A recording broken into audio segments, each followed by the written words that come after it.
What's up, guys? Shauna here, registered health coach and owner of Infinity Nutrition and Health Coaching. It is the beginning of January, so many of you are probably ready and rearing to go with your goals. But before you start planning your 17 workouts and 29 recipes for the week, just slow down for a second. I want to share some scary stats with you right now, but also provide you with some tips to set you up for success in a sustainable way when it comes to your health in 2024.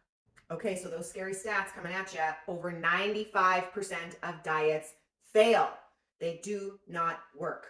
And less than 10% of people who set a New Year's resolution goal for themselves to lose weight will not be successful. And in fact, when taking an extreme dieting approach to lose weight, that can actually be counterproductive because the vast majority of people who take that approach to lose weight, even if they lose weight in the short term, will end up gaining it back and then some. So what are we doing wrong here? Well, I just wrote a blog about why diets fail, so make sure you check that out. And today's tips are actually going to empower you to make this more sustainable and to do something that you can actually stick with. We need to master the fundamentals before we get crazy. And a big fundamental of wellness in a sustainable way is getting a handle on your nutrition. So that's what we're talking about today. So when it comes to achieving your goals, a lot of people unfortunately have the mentality of all or nothing, balls to the wall, got to be perfect or it doesn't matter. And that is a big part of the problem. Now, when you are trying to improve your health, you have to do it in baby steps. Now, focusing on changing your behavior will ultimately lead to a goal of weight loss or whatever your goal looks like. But you have to focus on the habits, and it has to be done strategically in a small, gradual way. So for today's video, I'm going to be diving into a 3-step process when it comes to nutrition, specifically planning your meals, meal prep. This is such an important fundamental to set you up for success with your eating habits. So follow me. I'm going to take you through a 3-step process to really help you master that fundamental, take the gradual steps needed to actually promote something that sticks, that you can be consistent with, that is realistic for your lifestyle, and ultimately can be sustainable in 2024 and beyond. Okay, so I've busted out my trusty chart for you all in this 3-step process to meal prep. The first step is basic food prep.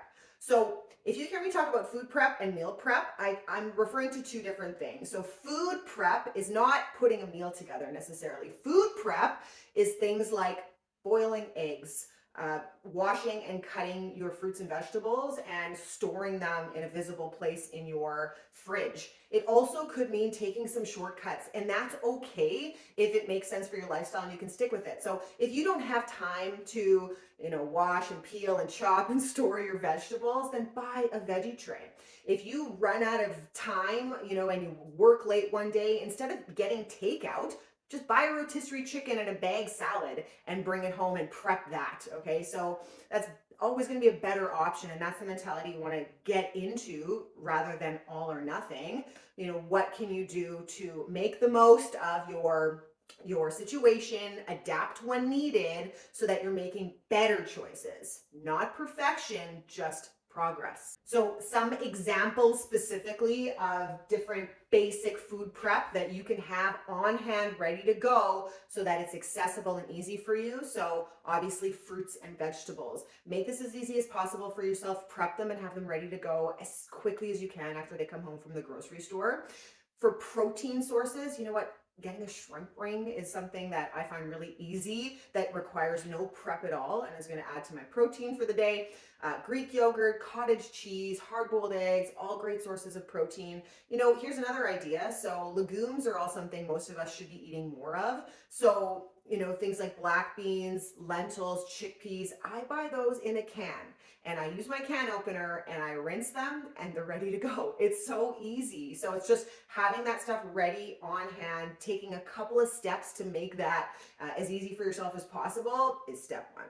Okay, so once you've got a handle on step one, you have gotten adequate food from the store, you have fruits and vegetables on hand, you have some legumes that you open a can of and have them in the fridge, you have some sources of protein on hand, it's easy, it's accessible, things that you can put a basic meal together pretty easily with. Once you have that down, it's time to move on to phase two. So that's actually putting meals together. So the first thing I would recommend is, again, keep it simple still at this stage. You're not quite ready to get too complicated and overwhelm yourself. So what I would do is look at, okay, so now I'm going to cook some chicken or cook some ground turkey, get those protein sources ready to go. And I'm talking like I throw some ground turkey in a frying pan and fry it up. It takes me 5 minutes. It's done. Just add some spices. Got my protein. Chicken, I throw it in my pressure cooker. You could do baked, you could do barbecued, air fry, whatever. But again, throwing it in, cooking the chicken, plain Jane. I can flavor it afterwards with sauces, honestly, and that's more versatile anyway, depending on what I'm in the mood for. So you get some protein ready. Maybe you're going to pull out a rice cooker or a pot and you're going to get some rice. You're going to get maybe some quinoa, vegetables, frozen fruit. These are the best sources of fruits and vegetables, is actually buying them from frozen. I'm just pulling out a frozen bag of vegetables and assembly line style, dumping them in my food prep containers with my protein and carb. So that's how I'm kind of assembling it and putting it all together. Now, excuse my language, but I do have to share this funny fact. So these meals at Infinity, and I call them basic bitches. So this term stuck with me and a lot of my clients. I have to give my sister credit for this because she invented that term. So these basic bitches meals is basically putting together your vegetable, your carbohydrate, and your protein. It is basic, okay? It's not complicated. It's super simple. It's time efficient. You can add some sauce to it later if you want to. But, again, we're going for simple here. So that's what I would recommend as step two for this next phase of food and then meal prep. Okay, so once we have successfully completed phase one and phase two of basic food prep, being prepared with our nutritious ingredients on hand, easily accessible, then moving on to doing some more basic cooking with phase two for meal prep, then we can look at adding a little variety, a creative spin on your meals. So please, again, I must reinforce, if you're just getting into this and you have not mastered the consistency yet, don't skip to phase three and overwhelm yourself with too many complicated recipes, because it's not going to work. So please do this in these steps as listed for the best chance of long-term success in the least overwhelming ways possible. Now, phase three, so moderate effort meal prep, I call this. So this is where you want to introduce things like soups or stews or chilies or slow cooker recipes, or whatever combines those key macro and micronutrients. So we took those basic meals like chicken, broccoli, rice, let's say. Now we're making a chicken broccoli casserole with some other flavors and ingredients, right? So that's where you can start to look at these different types of recipes. Now, Infinity has an app and our clients love it. And there's lots of these different types of recipes that can make for interesting meals that aren't still overly complicated or time consuming. So just because you have graduated to this phase doesn't mean you're necessarily spending that much more time on meal prep. There's always a way to be efficient, okay? So when you are experimenting in the kitchen, again, it's a lot of planning, right? But find a system that works for you. Find those hacks in the kitchen, multitasking or ways to cut down on time to make it more sustainable to your busy lifestyle. So that's phase three. There's ways too, when you are putting a little bit more effort into your meal prep, to make it worthwhile. So often double or triple batch, cooking and storing that in the freezer, just making more quantities all at once is a really great option. Freezer friendly meals, having those on hand are always fantastic if you have the freezer space. There you have it. So phase 1, 2, and 3 of meal prep made as easy as possible.